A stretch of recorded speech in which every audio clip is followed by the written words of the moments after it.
제가 오늘 발표드릴 논문 제목은 유니티 멀티모달 멀티태스크 러닝 위더 유니파이드 트랜스포머입니다.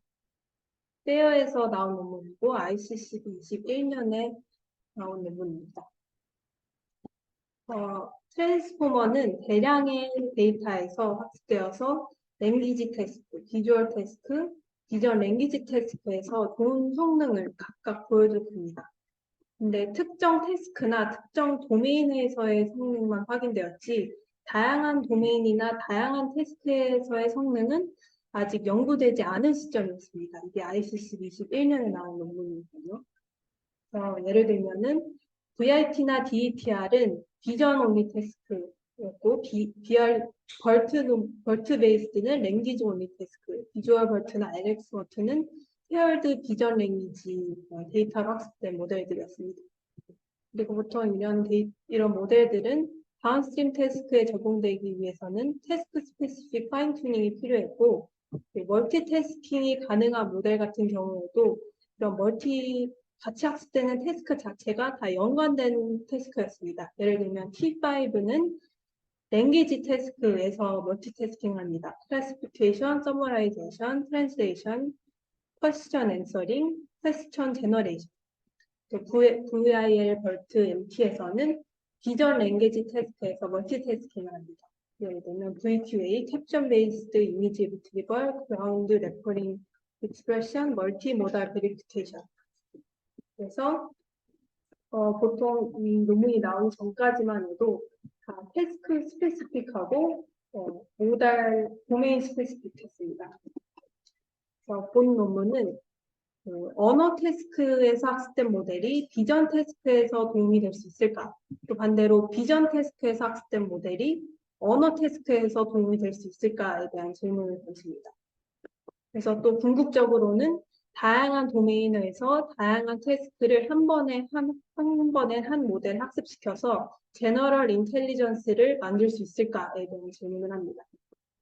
본 논문은 다양한 이미지 텍스트 태스크에서 한 번에 학습된 유니파이드 트랜스포머, 유니티를 제안합니다. 이 유니티는 7개의 테스트를 한 번에 수행하는데요. 7개 태스크는 Object Detection, Q&A, VQA, 비주얼 인테일먼트, 그리고 4가지 랭귀지 테스크에서 학습됩니다. 그래서 비전 태스크는 object detection이 되겠고, 비전 랭귀지 태스크는 VQA랑 비주얼 인테일먼트가 되겠습니다. 비주얼 인테일먼트는 뭐냐면 문장이랑 이미지가 주어졌을 때 그 문장이 이미지의 참인지, 인테일먼트인지, 거짓인지, 컨트라딕션인지 아니면 정확히 알 수 없음, 뉴트럴인지 판단하는 거고, 또 내추럴 랭귀지 언더스탠딩 테스트는 이 4가지인데 이 4가지 MNLI는 가정과 추론이 있을 때 그 추론이 참인지 거짓인지 판단할 수 없음인지 판단하는 테스트고, Q&Li는 문단하고 질문이 있을 때 그 질문이 문단으로부터 얻어질 수 있는 질문인지 아닌지, P2P는 질문과 질문, 두 질문이 있을 때 그 두 질문이 의미가 같은지 같지 않은지, SST-2는 문단이 있을 때 그 문단의 센티먼트가 네거티브인지 포지티브인지 판단하는 테스트입니다. 그래서 이번 논문은 7개 태스크를 한 번에 수행하는 유니티 모델을 사용합니다. 유니티 모델 구조인데요.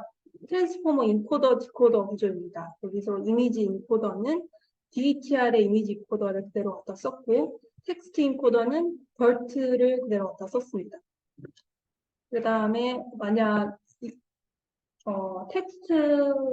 텍스트 랭귀지 테스트면은 이 텍스트 인코더에서 나온 아웃풋만 크로스 어텐션을 통해서 들어가서 답을 얻게 되고, 만약 비전 테스트면 이미지 인코더에서 나온 아웃풋만 들어가고, 비전 랭귀지 테스트면 2개가 컨캣되어서 크로스 어텐션에 들어가게 됩니다.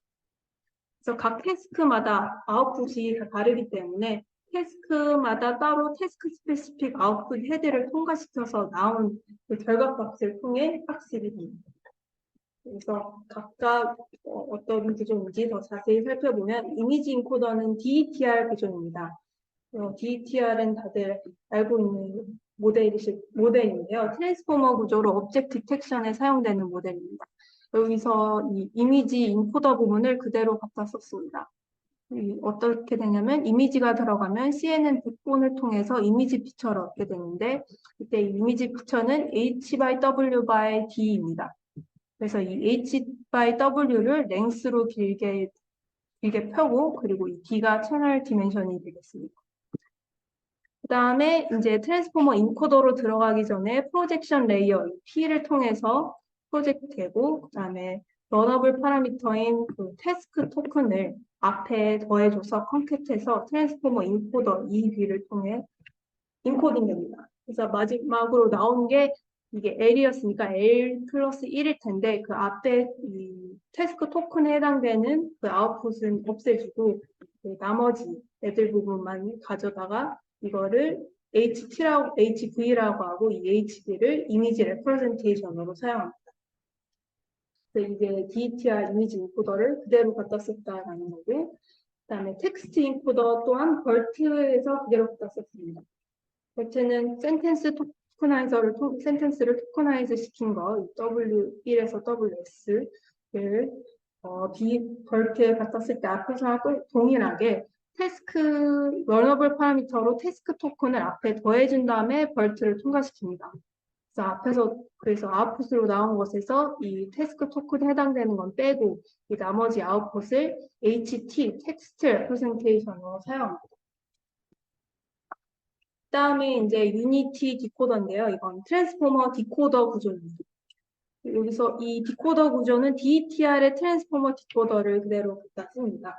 그래서 여기서 디코더의 인풋으로 들어가는 것은 태스크 스페시픽 쿼리 임베딩이 들어갑니다. 태스크 스페시픽 쿼리 임베딩이 디코더를 통해서 멀티헤드 셀프 어텐션을 통해 들어가고 여기 멀티헤드 크로스 어텐션으로는 비전 태스크라면 앞에서 얻은 HB가 들어갈 거고 랭귀지 태스크라면은 앞에서 얻은 HT가 여기로 들어갈 거고 비전 랭귀지 태스크면은 이 두 개 피처가 컴퓨트되어서 크로스 어텐션을 통해 들어가게 됩니다. 그래서 이 Q 태스크가 여기 태스크 스페시픽 쿼리 임베딩이 되겠고 H 인코더가 이 태스크에 따른 크로스 어텐션을 통해서 들어가는 피처가 되겠습니다. 그래서 여기서 최종적으로 나온 것은 쿼리 임베딩 랭스 N by D가 되겠고요. 여기서 L은 디코더 레이어입니다. 유닛 디코더 이 부분은 각 디코더 레이어에서 나온 아웃풋에 따라서 로스를 다 주기 때문에 이런 식으로 각 레이어마다 피처를 얻어서 로스를 준다라고 합니다. 어떻게 학습이 되냐? 이게 태스크가 총 7개인데 오브젝트 디텍션은 DETR 로스를 그대로 했습니다. DETR 로스로는 클래스 헤드를 통과시켜서 나온 클래시피케이션 로스를 주고 또 바운딩 박스 헤드를 통과시켜서 나온 바운딩 박스 에러 로스를 줍니다. object detection 말고 VQA나 language understanding task 같은 경우에는 다 classification 로스를 줄 수 있습니다. 그래서 나온 그 디코더 히든 스테이트의 첫 번째 것만 사용을 해서 두 개의 리니어 레이어를 통과시킨 다음에 크로스 엔트로피 로스로 학습됩니다. 그래서 여기까지가 학습되는 방법이고 이제 바로 트레이닝으로 넘어가면은 7개의 태스크를 한 번에 학습을 시키고 각 이터레이션당 그 배치에 어떤 태스크를 할 건지 랜덤리하게 샘플합니다. 또 배치 사이즈는 64개고 V100을 써서 각 V100에 배치 1을 사용했고 그다음에 object detection 때는 어그멘테이션을 사용했고 나머지 VQA나 비주얼 인테일먼트 같은 경우에는 어그멘테이션을 사용하지 않았다고 합니다. 데이터셋으로는 비주얼 테스트로 object detection이라고 하는데 이때는 코코 데이터셋, 비주얼 제논 데이터셋 랭귀지 언더스탠딩에서는 앞에 말한 4가지 데이터셋 썼고 기존 랭귀지 데이터셋으로는 VQA, V2, 그리고 SNLR, V2 이 2가지를 사용했다고 합니다. 그리고 이 무작정이 7개를 한 번에 학습시키지는 않았고 2단계를 통해서 학습시켰는데 첫 번째로는 object detection과 VQA를 같이 먼저 학습시켰고 그 다음에 이제 이 랭귀지 태스크 4개랑 비주얼 인테일먼트 태스크를 같이 최종적으로 다 같이 합쳐서 학습했다고 합니다. 이제 학습 결과인데요. object detection과 VQL을 같이 학습했을 때의 결과인데, 첫 번째 줄은 각 데이터셋에 대해서 따로따로 학습했을 때, 두 번째는 디코더만 따로따로 써서 학습했을 때, 세 번째는 다 같이 통합해서 학습했을 때, 네 번째는 코코 데이터셋에서 먼저 이니셜라이즈 한 다음에 각 데이터셋을 파인 튜닝 했을 때입니다. 보면은 디코더를 따로 두었을 때가 각각 학습시켰을 때보다 더 좋습니다. 근데 또 반면 디코더를 따로 둔 게 디코더를 다 같이 합친 것보다는 성능이 더 좋은 것을 확인할 수 있습니다. 네, 특히 코코 데이터셋에서는 그 차이가 더 심하게 나고 얘네들이 그 이후로는 코코 데이터셋에서는 바운딩 박스 또한 디텍트를 해야 되기 때문에 그런 스트럭처란 정보를 파악하기 위해서는 디코더를 따로 두어야 된다. 그렇기 때문에 이 코코 디텍션에서 성능 차이가 더 많이 나는 것이다 라는 것을 보여주고 있습니다. 그래서 코코 데이터셋에서 먼저 이니셜라이즈 한 다음에 각각 파인 튜닝 했을 때가 더 좋다. 그런 걸 보여주고 있습니다. 그다음에 이제 각 데이터셋이 어떤 데이터셋이 어떤 테스트에 도움이 되는지 보여주는 건데요. 보면은 코코랑 VG가 오브젝트 디텍션 테스트입니다. 코코랑 VG를 같이 썼을 때, 각각 썼을 때보다 더 좋고, 그리고 VQA에 도움되는 데이터셋은 코코보다 VG가 VQA에 더 도움된다고 합니다. 왜냐면 VQA가 여기서 더 좋기 때문에 이거에 대한 이유로는 VG 데이터셋이 더 다양한 그 오브젝트를 갖고 있고 비주얼 컨셉을 배우기 더 적합하다. 그렇기 때문에 VQA에서 같이 학습했을 때 성능이 더 좋다라고 합니다. 그다음에 최종적으로 4개의 랭귀지 태스크랑 비주얼 인테일먼트 태스크 7개를 다 같이 합쳐서 학습했을 때의 결과인데요. 보시면 이 네모 박스 쳐져 있는 곳이 더 성능이 높은 겁니다. 그냥 따로따로 학습했을 때가 더 성능이 좋긴 하다. 근데 신기하게 이 VQA나 SNLIV처럼 비주얼 조인트 비주얼 랭귀지 태스크에서는 다 같이 학습했을 때가 더 성능이 좋다라는 것을 보여줍니다. 그리고 태스크 스페시픽 파인 튜닝을 했을 때는 코나 VG처럼 object detection에서는 성능이 크게 증가했는데 이런 비주얼 조인트 비주얼 랭귀지 태스크나 랭귀지 언더스탠딩 태스크에서는 그 성능 폭이 미미했다. 어쩔 땐 더 줄어들기도 했다라고 합니다. 그리고 이 아래 DETR이랑 비주얼 벌트랑 벌트는 각 태스크에 특화된 모델입니다. 각 태스크에 특화된 모델에 비해서 또한 훨씬 성능이 떨어지긴 합니다. 근데 이 논문에서 말하는 거는 얘네들은 특화된 반면 우리는 하나를 가지고 파라미터 이피션트하게 한 번에 학습을 한다. 그리고 어느 정도 컴페어블 하다라는 것을 보여준다는 것을 이 논문을 통해서 증명을 한 부분입니다.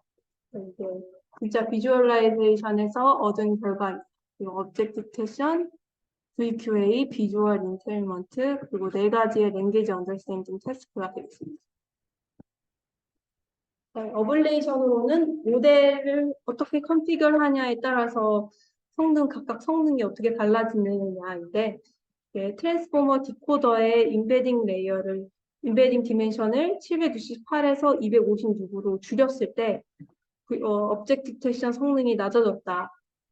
그리고 그 디코더 레이어를 6개에서 8개로 늘렸을 때 성능이 증가했는데 8개에서 12개로 더 늘리면은 오히려 오버피팅 돼서 성능이 전체적으로는 아니지만 저하된다.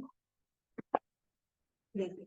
그리고 이거는 디코더에서 클래시피케이션 로스를 줄 때 첫 번째 토큰에 대해서만 사용을 해서 하는데 그거 말고 모든 히든 스테이트를 사용을 해서 클래시피케이션 로스를 줬을 때 성능이 미미하게 증가한다.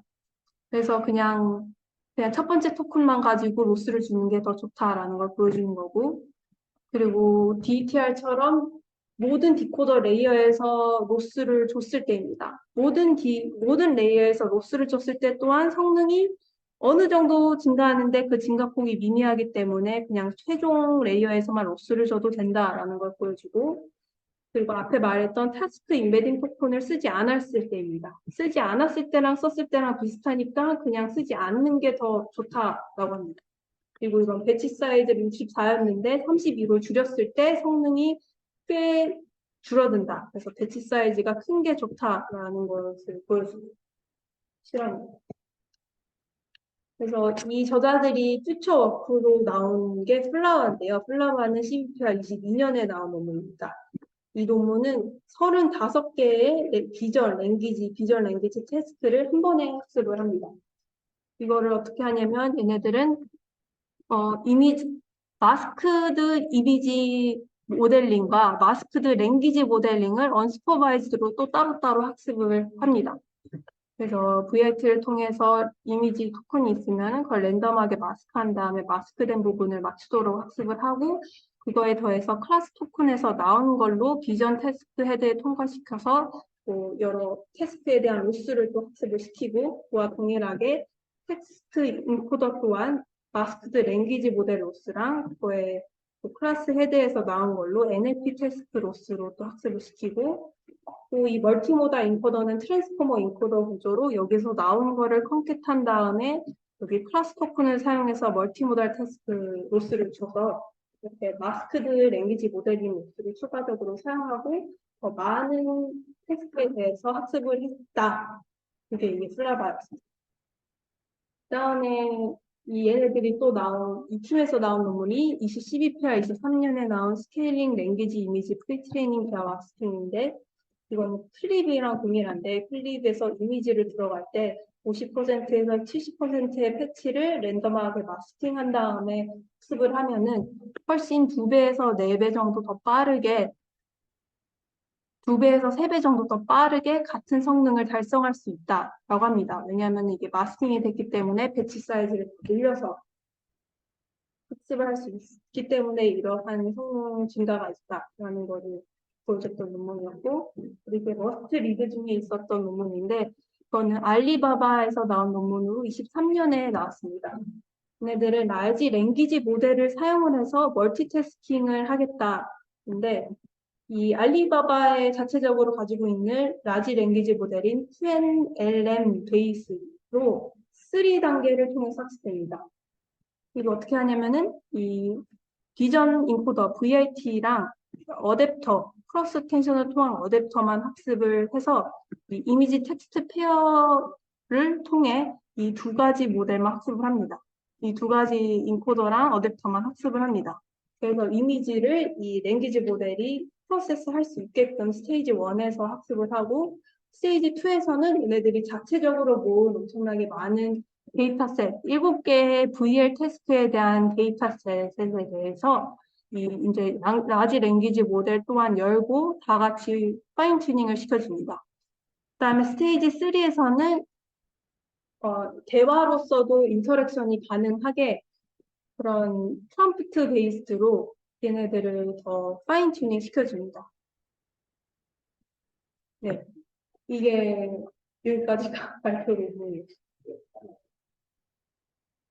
VIT는 여기서는 풀어주면 됩니다. 이 VIT 더 이상 이 이미지를 프로세스하는 능력을 키울 필요 없이 그냥 얘가 인스트럭션으로도 답 원하게 인스트럭션을 주면은 그게 원하는 답을 내릴 수 있게끔만 그런 방식으로 학습시키기 위한 거기 때문에 그냥 프롬프트를 이해할 수 있게끔만 학습하는 단계라고 보여집니다.